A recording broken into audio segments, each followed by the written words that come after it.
আটা রুটি হচ্ছে আর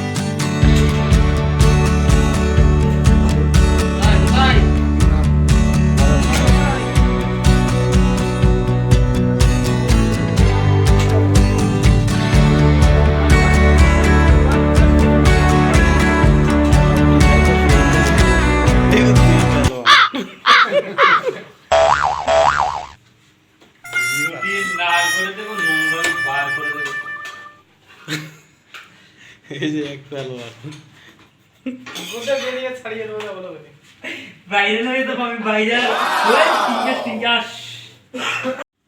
কাজ করে এগুলো সব আমাদের বাজার হ্যাঁ আটা রুটি দিয়া মাংস নাড্ডি জামাই এটা হচ্ছে সেই গপন্ন সেই হাই স্কুল মোড খানা খাও তারপরে কথা বললো এ দেখো দেখছো আমাদের বাড়ি ঘরে